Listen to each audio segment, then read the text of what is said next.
Sir, പശ്ചിമേഷ്യയിൽ സംഘർഷം കനത്തിരിക്കുകയാണ്. ഇപ്പോൾ ഏറ്റവും ഒടുവിൽ ഇറാൻ ഈ മറ്റ് ഗൾഫ് രാജ്യങ്ങളെ ആക്രമിക്കുകയാണ്. ഏറ്റവും ഒടുവിൽ അമേരിക്കയുടെ F-15 വിമാനം UAE-യിൽ അടിച്ചിട്ടു എന്നാണ് പറയുന്നത്. എന്തായാലും സംഘർഷം അവിടെ വലിയ രീതിയിൽ കനപ്പെട്ടുകൊണ്ടിരിക്കുകയാണ്, വർദ്ധിച്ചുകൊണ്ടിരിക്കുകയാണ്. എന്നെ അത്ഭുതപ്പെടുത്തുന്നത് അതല്ല. ഇറാൻ ഒരു ഷിയ മുസ്ലിം രാഷ്ട്രമാണ്. ഇവരെല്ലാം സുന്നികളാണ്. ഈ ഗൾഫ് രാജ്യങ്ങളിൽ കൂടുതലുമുള്ളത് സുന്നികളാണ്. ഇന്ത്യയിലും ഷിയാക്കൾക്ക് വലിയ ബലമോ അംഗസംഖ്യയോ ഒന്നുമില്ല. പക്ഷേ കാശ്മീർ പോലെ സുന്നികൾക്ക് വലിയ പ്രാമുഖ്യമുള്ള ഒരു സ്ഥലത്ത് ഇറാൻ അനുകൂല അമേരിക്കൻ വിരുദ്ധ പ്രക്ഷോഭം ശക്തിപ്പെട്ടിരിക്കുകയാണ്. വലിയ രീതിയിൽ അത് അക്രമത്തിലേക്കൊന്നും പോകുന്നില്ലെങ്കിലും പോലീസിന് ജനക്കൂട്ടത്തെ പിരിച്ചുവിടാൻ വേണ്ടിയിട്ട് ടിയർ ഗ്യാസ് പ്രയോഗിക്കേണ്ടി വന്നിരിക്കുന്നു. എന്തുകൊണ്ടാണ് ഈ പശ്ചിമേഷ്യൻ സംഘർഷത്തിൽ ഷിയ പ്രാമുഖ്യമുള്ള ഇറാൻ സുന്നി പ്രാമുഖ്യമുള്ള ഗൾഫ് രാജ്യങ്ങളെ ആക്രമിച്ചിട്ടും കാശ്മീർ പോലെ സുന്നികൾക്ക് പ്രാമുഖ്യമുള്ള ഇന്ത്യയിൽ ഇറാൻ അനുകൂല പ്രക്ഷോഭം എന്തുകൊണ്ടുണ്ടാകുന്നു? പ്രശ്നത്തെ നമ്മൾ ഇതിനകത്ത് വളരെ ശ്രദ്ധിച്ച് കാണേണ്ടുന്ന ഒരു വിഷയമുണ്ട് ഇതിനകത്ത്. അപ്പോൾ നമ്മൾ എത്ര തന്നെ ഇല്ല എന്ന് പറഞ്ഞു, ഒരു അന്താരാഷ്ട്ര ജിഹാദി ഗ്രൂപ്പുകളുടെ ഒരു സ്വാധീനം അവർ കാശ്മീരിൽ ഉണ്ട്. അപ്പോൾ അതിനെതിരെയുള്ള കടുത്ത നിലപാടുകളാണ് മോദി സർക്കാർ എടുത്തുകൊണ്ടിരിക്കുന്നത്. അപ്പോൾ സ്വാഭാവികമായിട്ടും ഇപ്പോൾ താങ്കൾ പറഞ്ഞതുപോലെ ഈ സുന്നികൾക്കാണ് പ്രാമുഖ്യമുള്ളത് എങ്കിലും ഒരു 10-15 ലക്ഷത്തോളം ഷിയാകൾ അവിടെ ഉണ്ടാവും. അപ്പോൾ ഈ പക്ഷെ മറ്റത് കോടിയിലധികം വരും ഉണ്ട്. അതിപ്പോൾ ഈ ഒരു 1-1.5 കോടിയിലോ അധികം ആൾക്കാരുണ്ടാവും. അപ്പോൾ അതിനകത്ത് തന്നെ ഇവർക്ക് സ്വാധീനമുള്ള മേഖല ഇപ്പോൾ അനന്ത്നാഗ്, പുൽവാമ, ഇപ്പോൾ ഈ ഖണ്ഡാഘർ എന്നൊക്കെ പറയുന്ന സ്ഥലങ്ങളിലാണ്. അവിടെയാണ് വലിയ പ്രക്ഷോഭം നടക്കുന്നത്. വളരെ ഇത് നമ്മൾ കാണേണ്ടത് ഒരു വളരെ വികാരപരമായിട്ട് അവരെടുക്കുകയാണ്. അപ്പോൾ എപ്പോഴും നമ്മൾ നോക്കേണ്ടത് ലോകത്ത് തന്നെ പ്രശ്നക്കാർ വളരെ കുറച്ചേ കാണുള്ളൂ. പ്രശ്നക്കാർ വളരെ കുറച്ചേ കാണുള്ളൂ എന്നുള്ളത് അവരുണ്ടാക്കുന്ന പ്രശ്നത്തിൻ്റെ ആഘാതം ഈ 100 പേർക്കും ഉണ്ടാവും. 100 പേരാണുള്ളതെങ്കിൽ 100% പേരും ചെന്നെത്തുന്നുള്ളതാണ്. ഇപ്പോൾ തന്നെ ഗൾഫ് മേഖലയിൽ ഇപ്പോൾ ഇറാൻ തന്നെ പറയുന്നത് എന്താണ്? ഇറാൻ്റെ ഇപ്പോഴത്തെ ഇപ്പോഴത്തെ എക്കാലത്തെ വാദം തന്നെയാണ്, ഇസ്ലാമിന് വേണ്ടി നിൽക്കുന്നത് ഞങ്ങളാണെന്നാണ് പറയുന്നത്. ഇസ്ലാമിന് വേണ്ടി, അതായത് അതിൻ്റെ ഒരു ആന്തരികാർത്ഥം ഷിയാകളാണെന്നുള്ളതാണ് പറയുന്നത്. അപ്പോൾ എന്നിട്ടും അവർ പറയുന്നതിന് കാരണം എന്ന് പറയുന്നത് ഈ ഗൾഫ് മേഖലയിലൊന്നാകെ ഈ അമേരിക്കൻ ബേസ് ഉണ്ട്. അപ്പോൾ അതൊന്നും ഒക്കെ വിട്ടു നിന്നിട്ട് ഈ 6 രാജ്യങ്ങളിലും നമ്മുടെ GCC-യിലെ 6 രാജ്യങ്ങളിലും അമേരിക്കയ്ക്ക് ബേസ് ഉണ്ട്. അമേരിക്കയാണ് അവരെ സഹായിക്കുന്നത്. ഒരു പരിധിവരെ അമേരിക്കയാണ് അവരെ നിയന്ത്രിക്കുന്നത്. അമേരിക്കൻ താല്പര്യങ്ങളാണ് അവർ വഴി പുറത്തു പോകുന്നത്. അവരുടെയും നിലനിൽപ്പിന്റെ ഒരു വിഷയം കൂടിയാണ്. അതെ. അപ്പോൾ ഈ രാഷ്ട്രങ്ങളും ഒക്കെ ആയിട്ട് ഇപ്പോൾ ഇന്ത്യക്കാണെങ്കിൽ നല്ല ബന്ധവുമാണ്. അപ്പോൾ ഇവിടെ നമ്മൾ കാണേണ്ടത് ഇത് ചെറിയ ശതമാനമാണ് ഇവർ ഉള്ളതെങ്കിൽ കൂടിയും അവർ ഒരു ദിവസം ഉയർത്തിയത് വലിയ വിഷയങ്ങളായിരുന്നു. നേരത്തെ പറഞ്ഞ ഒരു ലാത്തി ചാർജിലേക്ക് ഇത് ചെന്ന് വിട്ടു.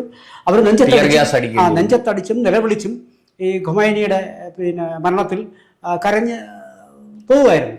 പക്ഷെ അതിൻ്റെ കൂടി ഈ പാകിസ്ഥാനിലുണ്ടായതുപോലെ, പാകിസ്ഥാൻ എന്ന് പറയുന്നത് ഇപ്പോൾ കണ്ടല്ലോ നമ്മൾ US എംബസിക്ക് നേരെ ഒരു ആക്രമണം നടത്തി, ഒരു മടിയും കാണിച്ചില്ല. ഈ കാശ്മീരിൽ ഉണ്ടായതിന്റെ എത്രയോ ഇരട്ടി ആക്രമണങ്ങളാണ് പാകിസ്ഥാനിൽ നടന്നത്. പാകിസ്ഥാനിൽ വലിയ രീതിയിൽ ഈ പറഞ്ഞതുപോലെ അമേരിക്കൻ എംബസി അടക്കം വലിയ ഭീഷണി നേരിട്ടു. അതിനൊരു മറുപടി കൊടുത്തു. അപ്പൊ തന്നെ അവരതിന് മറുപടി കൊടുത്തു എന്നുള്ളതാണ്. അപ്പോൾ അതിൽ 8-10 പേരുടെ ജീവനാണ് പൊലിഞ്ഞെന്ന് തോന്നുന്നു. അതെ അതെ. അപ്പോൾ അതിന് ഒരു മടിയും കാണിച്ചില്ല. പക്ഷെ ഇവിടെ അങ്ങനെ അല്ല സാഹചര്യം എന്ന് പറയുന്നത്.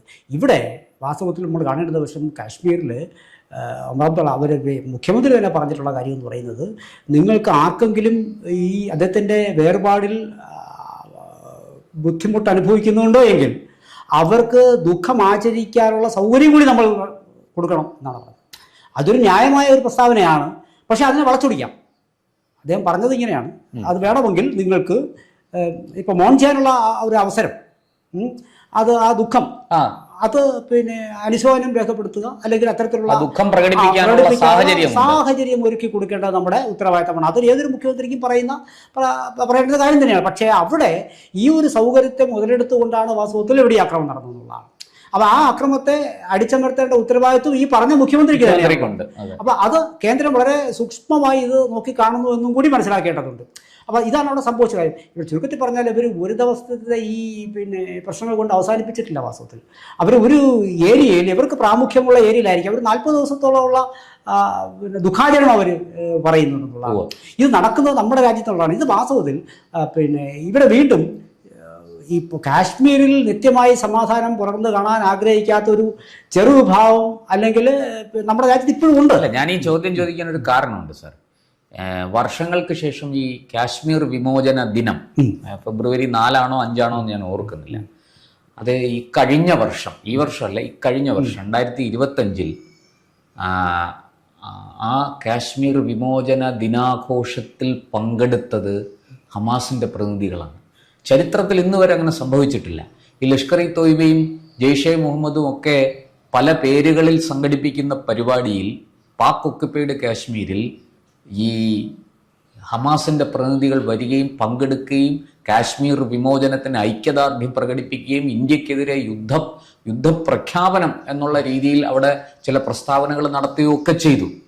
അപ്പോൾ ഈ കേവലം ഇത് ഈ പറഞ്ഞതുപോലെ ഒരു ചെറിയൊരു വിഷയമല്ല. ജനങ്ങൾ ദുഃഖം പ്രകടിപ്പിക്കാൻ വേണ്ടി അല്ലെങ്കിൽ ഈ ഇറാനോട് ഐക്യദാർഢ്യം പ്രഖ്യാപിച്ച് ഖമേനിക്ക് പിന്തുണ പ്രഖ്യാപിച്ച് അദ്ദേഹത്തിന്റെ മരണത്തിൽ അനുശോചനം രേഖപ്പെടുത്തുന്ന ഒരു സംഗതിയായിട്ട് ഇതിനെ കാണാൻ കഴിയുമോ? അങ്ങനെ കഴിയില്ല. ഞാൻ പറയാം, ആശയപരമായി ഇപ്പോഴും നമുക്ക് കാശ്മീർ അപ്പുറത്തെ 370 എടുത്ത് കളഞ്ഞു.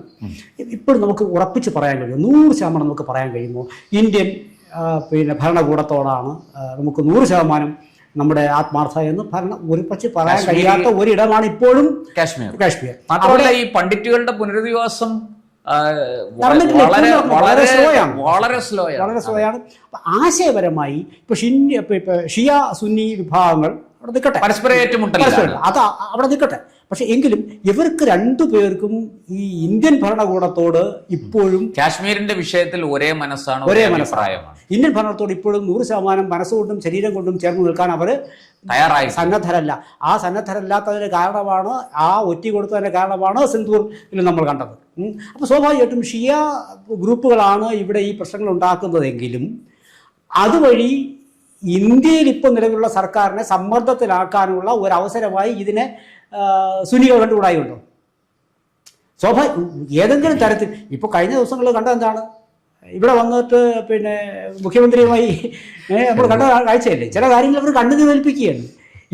സാർ ഇപ്പൊ പാലസ്തീന്റെ ആൾക്കാരെ വരെ ഇവിടെ വിളിച്ചുകൊണ്ട് വന്ന് കേരളത്തിൽ ഇതിനൊക്കെ അനുമതി ഉണ്ടോ, ഇതൊക്കെ ചെയ്യാൻ പാടുണ്ടോ, അതൊക്കെ ഒരു വലിയ തർക്ക വിഷയമാണ്. അതവിടെ നിൽക്കട്ടെ. പക്ഷെ സാർ എൻ്റെ സംശയം, ഈ സുന്നി രാഷ്ട്രങ്ങളെ ഈ ഇറാൻ ആക്രമിച്ചു. ഇപ്പൊ UAE ആയാലും സൗദി ആയാലും ഒക്കെ, ഈവൻ ഇറാനെ ഒമാനെ ഒക്കെ ആക്രമിച്ചാൽ സൗദിക്ക് കയ്യും കെട്ടി നോക്കിയിരിക്കാൻ സാധിക്കില്ല. കാരണം ഇന്ന് ഒമാനാണെങ്കിൽ നാളെ സൗദിയാണ്. അത് അവർക്ക് നന്നായിട്ട് അറിയാം. എന്നിട്ടും ഈ നമ്മുടെ സുന്നി പ്രാമുഖ്യമുള്ള നമ്മുടെ രാജ്യത്ത് എന്തുകൊണ്ട് ഈ സുന്നികളെ ആക്രമിക്കുക? അതായത് ഇപ്പോൾ ഇസ്രയേൽ അവിടെ ബോംബിട്ടു, അമേരിക്ക ബോംബിട്ടു, ഇസ്രയേലിനെതിരെ ഇറാൻ യുദ്ധം പ്രഖ്യാപിക്കുക, അമേരിക്കക്കെതിരെ യുദ്ധം ചെയ്യുക, ഇതൊക്കെ നമുക്ക് മനസ്സിലാവും. ഏത് സ്വതന്ത്ര പരമാധികാര രാഷ്ട്രവും അവരെ ആക്രമിച്ചാൽ അവർ തിരിച്ചടിക്കും, നമുക്കത് മനസ്സിലാക്കാം. അതിനെ ആ തലത്തിൽ അതിന്റെ കാരണങ്ങളും മറ്റുമൊക്കെ വേറെ ഒരുപാടുണ്ട്. ഇറാൻ വടി കൊടുത്ത് അടി വാങ്ങിച്ചതാണ്, വേലിയിലിരുന്ന പാമ്പിനെ എടുത്ത് വീട്ടിന്റെ അലമാരയ്ക്കകത്ത് വെച്ചതാണ്, ഒക്കെ നമുക്ക് അറിയാവുന്ന കാര്യമാണ്. പക്ഷെ എങ്കിലും ഇവർ ഇസ്രയേലിനോടും അമേരിക്കയോടും യുദ്ധം ചെയ്യുന്നതിന്റെ ലോജിക്ക് നമുക്ക് മനസ്സിലാവും. പക്ഷെ ഇവരെന്തിനാണ് ഈ കുവൈറ്റിനെയും UAEയെയും സൗദിയെയും ഒക്കെ ടാർഗറ്റ് ചെയ്യുന്നത്, ആക്രമിക്കുന്നത്? അങ്ങനെ സുന്നി രാഷ്ട്രങ്ങളെ ആക്രമിച്ചിട്ട് പോലും സുന്നി പ്രാമുഖ്യമുള്ള ഇന്ത്യയിൽ നിന്ന് ഇറാനെ പിന്തുണയ്ക്കാൻ, ഇറാൻ ചെല്ലും ചെലവും കൊടുത്ത് ആളും അർത്ഥവും കൊടുത്ത് വളർത്തി വലുതാക്കുന്ന ഹമാസിനെ പിന്തുണയ്ക്കാൻ ഇവിടുന്ന് ആളുണ്ട്. ഒരേ വിഭാഗത്തിൽ തന്നെ രണ്ട് ഗ്രൂപ്പുകളാണ് ഈ ഷിയ സുന്നി എന്ന് പറയും.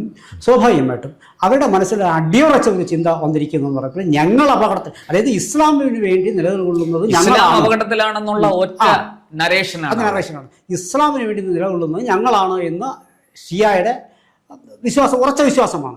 അപ്പോൾ സ്വാഭാവികമായിട്ടും ഞങ്ങളോടൊപ്പം നിൽക്കേണ്ടവരാണ് ഇവരെന്നും പൊതുശത്രുവിനെതിരെ അവർ ഒരുമിക്കുന്നില്ല എന്നൊരു വാദമാണ് അവരുടെ ഭാഗത്തു നിന്നുണ്ടാകുന്നത്. അപ്പം അതിൻ്റെ ബലത്തിലാണ് വാസ്തവത്തിൽ ഇവർ ഒരുമിച്ച് നിൽക്കാത്തതിൻ്റെ ബലത്തിലാണ് ഒരുപക്ഷേ ഷിയ അവർ പറയുന്നത് എന്താണ്, ഇപ്പോൾ ഈ ജൂതന്മാരെ അപ്പാടെ നിർമ്മാർജ്ജനം ചെയ്യുമെന്ന് അവർ പറയും. അതിൽ സാധിക്കുന്നില്ല എന്നുള്ളത് പോട്ടെ. ഈ ഷിയാ വിഭാഗം കൂടി വളരെ ഒരു ഗുരുതരമായ അവസ്ഥയിൽ ആണ് വന്നു പെടുന്നതെങ്കിൽ അവരുടെ നിലനിൽപ്പ് തന്നെ വലിയ അപകടത്തിലാണ്. അപ്പോൾ ആ ഒരു അങ്ങനെ ഒരു നിലനിൽപ്പ് അപകടത്തിൽ എങ്കിൽ പിന്നെ ഇവിടെ സുന്നിയും ഉണ്ടാകേണ്ട എന്നൊരു കാഴ്ചപ്പാട് ഉള്ളത്. ഫോർ എക്സാമ്പിൾ ഒരു കാര്യം ഞാൻ പറഞ്ഞുതരാം. ഇതിനകത്ത് പിന്നെ ഇറാനിൽ തന്നെ ഇദ്ദേഹത്തിൻ്റെ വാദങ്ങളോട് ഈ ഖുമനായിയുടെ സിദ്ധാന്തങ്ങളോട് ഒരിക്കലും യോജിക്കാൻ ഒരു 60% പേര് യോജിക്കുന്നുണ്ടായിരിക്കാം. പക്ഷേ യോജിക്കാത്ത ഒരു 40% കിടക്കുകയാണ്. പക്ഷെ ആ 40% ഉൾപ്പെടെ ഈ ഖുമനായിയുടെ വേർപാടിൽ കരഞ്ഞ് നിലവിളിച്ചുകൊണ്ട് പുറത്തിറങ്ങുന്ന കാഴ്ചയാണ് കാണുന്നത്. അവിടെ തങ്ങളുടെ ഒരു ആത്മീയ നേതാവിനെ അദ്ദേഹത്തെ വിശ്വസിക്കുന്നു. അദ്ദേഹത്തിന് ചില പക്ഷേ സാർ ഇതിന് വിരുദ്ധമായ മറ്റൊരു കാഴ്ച കൂടി കണ്ടു. ഈ ഇറാന് പുറത്ത് പ്രത്യേകിച്ച് യൂറോപ്യൻ രാജ്യങ്ങളിൽ വലിയ രീതിയിൽ ഷിയാക്കളും സുന്നികളും ഒരുപോലെ ഈ ഖമേനിയുടെ മരണത്തിൽ ആഹ്ലാദ നൃത്തം ചവിട്ടിക്കൊണ്ട് വലിയ ജാഥ നടത്തുന്ന കാഴ്ച നമ്മൾ കണ്ടു. മാത്രമല്ല അതിന്റെ ഉള്ളിൽ ഈ ജൂതരുടെ കൊടിയും പാറിപ്പറക്കുന്ന, ഈ ഇസ്രായേലിന്റെ കൊടി പാറിപ്പറക്കുന്ന, പതാക പാറിപ്പറക്കുന്ന കാഴ്ച വരെ സോഷ്യൽ മീഡിയയിൽ നമ്മൾ കണ്ടു. ഇതൊന്നും ക്രിയേറ്റഡ് ഒന്നും അല്ല, ഇതൊന്നും നരേഷൻസ് അല്ല, ഇതൊക്കെ അവിടെ നടന്ന ആഹ്ലാദ പ്രകടനങ്ങളാണ്. ഖമേനി കൊല്ലപ്പെട്ടു, വധിക്കപ്പെട്ടു എന്ന് അറിഞ്ഞ ഉടൻ തന്നെ വലിയ രീതിയിലാണ് തെരുവുകളിൽ ആൾക്കാർ ഇറങ്ങി നൃത്തം ചവിട്ടാൻ തുടങ്ങിയത്.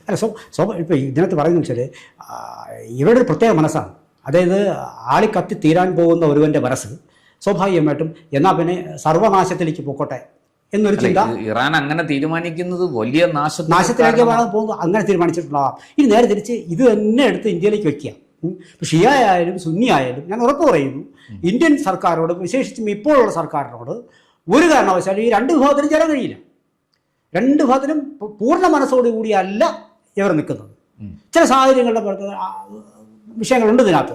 അപ്പം അങ്ങനെയെങ്കിൽ സ്വാഭാവികമായിട്ടും ഈ പിന്നെ ഒരു ചെറിയ ശതമാനം വരുന്ന ഷിയാകളുടെ ഇത്തരത്തിലുള്ള പെരുമാറ്റത്തെ ഭൂരിഭാഗം വരുന്ന സുന്നികൾ തൽക്കാലം അത് രണ്ടും ഒരു ഭാഗത്തേക്കാണ് ഈ ചെന്നത്. അപ്പോൾ അവിടെ ഇന്ത്യൻ സർക്കാർ അനുഭവിക്കുന്ന അതായത് സമ്മർദ്ദമുണ്ട്. ആ സമ്മർദ്ദം തങ്ങളായിട്ട് ലഘൂകരിക്കേണ്ടതെന്ന് സുന്നി വിഭാഗം ചിന്തിക്കും, ഉറപ്പായും ചിന്തിക്കില്ല. അത് വളരെ ശരിയാണ്. ഈ യുദ്ധം നീണ്ടുപോകുന്നത് ഇന്ത്യയെ സംബന്ധിച്ചിടത്തോളം ഇന്ത്യക്ക് വലിയ വെല്ലുവിളിയാണ്. കാരണം എണ്ണ, ക്രൂഡ് ഓയിൽ കൃത്യമായിട്ട് അവിടുന്ന് കിട്ടേണ്ടത് അവിടുന്ന് തന്നെ കിട്ടണം. നമ്മൾ കരാറൊക്കെ അത്തരത്തിലുള്ളതാണ്. അത് നമുക്ക് ഒഴിവാക്കാൻ സാധിക്കില്ല. അതിന്റെ സുഗമമായ വരവിനും നമ്മുടെ കപ്പലുകളുടെ പോക്കിനും ഒക്കെ വലിയ തടസ്സമാണ് ഈ യുദ്ധം. മാത്രമല്ല യുദ്ധം മുന്നോട്ട് പോയി കഴിഞ്ഞാൽ ഇപ്പൊ ഇതിനകത്ത് ഇന്ത്യൻസ് കോടിക്കണക്കിന് നിങ്ങൾ ആരും നോക്കൂല. ഹിന്ദു ആണോ, പിന്നെ ഇസ്ലാമാണോ, അതിൽപ്പെട്ട പിന്നെ ക്രിസ്ത്യനാണോ, പിന്നെ ക്രിസ്ത്യൻ ആണോ, ഷിയ ആണോ എന്ന് നോക്കുന്നില്ല. ഇന്ത്യൻസ് എന്നാണ് പറയുന്നത്. ആ ഇന്ത്യൻസിന് വേണ്ടിയാണ് നമ്മുടെ പ്രധാനമന്ത്രി ഇനി വരുന്ന ആളുകളിൽ ഇപ്പോൾ അവർ അനുഭവിക്കാൻ പോകുന്നതാണ്. ഇപ്പം നമ്മൾ ആലോചിച്ച് നോക്കും, എത്ര വലിയ ഇവാക്യുവേഷൻ. പലപ്പോഴും നമ്മൾ യുദ്ധമേഖലയിൽ നിന്ന് ഇന്ത്യക്കാരെ കൊണ്ടുവരാനായിട്ടുള്ള നമ്മുടെ ഇന്ത്യയുടെ പിന്നെ പ്രധാനമന്ത്രി സർക്കാരുകൾ, ഈ കഴിഞ്ഞ മോദി സർക്കാർ തന്നെ എത്ര ആത്മാർത്ഥമായിട്ട് പ്രവർത്തിച്ചു. പക്ഷേ ഇവിടെ ഇനി ഇവരെ കൊണ്ടുവന്ന് നോക്കിയാൽ 1.25 കോടി അല്ലെങ്കിൽ 1.5 കോടിയോളം വരുമെന്ന് പറയുന്നു. 1.5 കോടിക്കധികം എന്തായാലും എത്തും. ഇവരെ കംപ്ലീറ്റ് ആയിട്ട് യുദ്ധം അങ്ങനെ നീണ്ടു വന്നാൽ ഇവാക്യുവേറ്റ് ചെയ്യേണ്ട ലോകത്ത് ഇതുവരെ കണ്ടിട്ട് ഏറ്റവും വലിയ വിഷയമായിട്ട് അത് മാറും. പക്ഷെ അതിനു പോലും ഒരുപക്ഷെ രാജ്യം പരമാവധി ആൾക്കാരെ എത്തിക്കാൻ രാജ്യത്തിൻ്റെ പിന്നെ പ്രതിനിധികൾ തയ്യാറായിരിക്കും. അതൊക്കെ മറന്നിട്ടാണ് വാസ്തവത്തിൽ ഇവിടെ ഈ കിട്ടിയ അവസരത്തിൽ ഭാരതത്തിന് അടി കൊടുക്കാം, കൊട്ടുകൊടുക്കാമെന്ന് ഇത് ഭാരത സർക്കാർ കണ്ടുപഠിക്കേണ്ട കാര്യങ്ങളാണ്. അതായത് വാസ്തവത്തിൽ യഥാർത്ഥത്തിൽ തങ്ങളോടൊപ്പം നിൽക്കുന്നത് ആരാണ് എന്ന് തിരിച്ചറിയാനുള്ള ഒരു സന്ദർഭം കൂടി ഉറപ്പായി ഇവർക്ക് ദുഃഖാചരണത്തിനുള്ള അവസരമൊക്കെ ഇവർക്ക് ഉണ്ടെന്നേ. അവർ ആത്മീയതാവ് മരണപ്പെടുമ്പോൾ സ്വാഭാവികമായിട്ട് ഇവർക്കെല്ലാം ഉണ്ട്. അത് അങ്ങനെ കണ്ടാൽ പോരെ. അതിന് പകരം അക്രമത്തിലേക്ക് കൊണ്ടുവരിക എന്ന് പറയുന്ന ആശാസ്യമല്ല. അതാണ് ഞാൻ പറഞ്ഞത്. അവിടെ അവരെ നിലനിർത്തിക്കാൻ ഇവിടെയാണ് ഭാരത സർക്കാർ വളരെ കൃത്യമായി ഇടപെടേണ്ടുന്നൊരു വേള. ഇപ്പോഴും അവിടുന്ന് ഇതിൻ്റെ പിന്നെ പ്രകമ്പനങ്ങൾ പോയിട്ടില്ല പൂർണ്ണമായും എന്ന് ഭാരതത്തിൽ തിരിച്ചറിയേണ്ട ദിവസങ്ങളിൽ കൂടിയാണ് കടന്നു പോകുന്നത്. അതിന് വളരെ അർത്ഥഗർഭമായ ഒരു മൗനമാണ്, പക്ഷേ വ്യംഗ്യാർത്ഥം കൊടുക്കാവുന്ന ഒരു മൗനമാണ് പിന്നെ മുഖ്യമന്ത്രിയുടെ കയ്യിൽ നിന്ന് ഉണ്ടാവുന്നത്. അത് തന്ത്രപരമായൊരു സമീപനം പറഞ്ഞത് ദുഃഖാചരണത്തിൽ എല്ലാവർക്കും. ജമ്മു കാശ്മീർ മുഖ്യമന്ത്രി ഈ കാര്യത്തിൽ കുറച്ചുകൂടി വിട്ടുവീഴ്ച ഇല്ലാത്ത മനോഭാവം, അതെ, കർക്കശമായ ചില നിലപാടുകൾ എടുക്കണം. അക്രമത്തിനെ നേരിടും, അക്രമികളെ നേരിടും. നിങ്ങൾക്ക് ദുഃഖിക്കാം, ദുഃഖത്തിൽ പങ്കുചേരാം, ഒക്കെ ചെയ്യാം, കടകളടച്ചിടാൻ പറഞ്ഞാൽ അടച്ചിടാം, ഒക്കെ ചെയ്യാം. ഇപ്പൊ വിദ്യാലയങ്ങൾ പോലും പിന്നെ അവധി കൊടുത്തുകൊണ്ട് ഈ സമയത്ത് ഇനി 40 ദിവസത്തോളം നീണ്ടു നടത്തിയ സ്ഥിതിയാലേക്ക് നോക്കി. അപ്പൊ അല്ല, നമ്മൾ പോലും ഒരു ഇന്ത്യൻ പ്രധാനമന്ത്രി മരിച്ചാൽ പോലും നമ്മൾ ഒരാഴ്ചത്തേക്ക് അപ്പുറത്ത് ദുഃഖാചരണം ഇല്ല. പിന്നെ ഈ 40 ദിവസത്തെ ദുഃഖാചരണം പറയുന്നത് ശരിയല്ല, അത്രയും കാണിച്ചില്ല. ഇവിടെയാണ് വാസ്തവത്തിൽ നമ്മുടെ ശക്തമായ ഒരു ധീരമായ നിലപാട് പിന്നെ കാശ്മീർ മുഖ്യമന്ത്രി സ്വീകരിക്കേണ്ടത്. അതിന് പിന്തുണ കേന്ദ്ര സർക്കാർ കൊടുക്കേണ്ടതുണ്ട്. കൂടുതൽ വാർത്തകളും വിശേഷങ്ങളും നേരിട്ട് ലഭിക്കാൻ ജനങ്ങളിൽ നിന്ന് ജനങ്ങളിലേക്ക് ജനഭൂമി ന്യൂസ് സബ്സ്ക്രൈബ് ചെയ്യൂ. ബെൽ ബട്ടൺ അമർത്താനും മറക്കരുത്.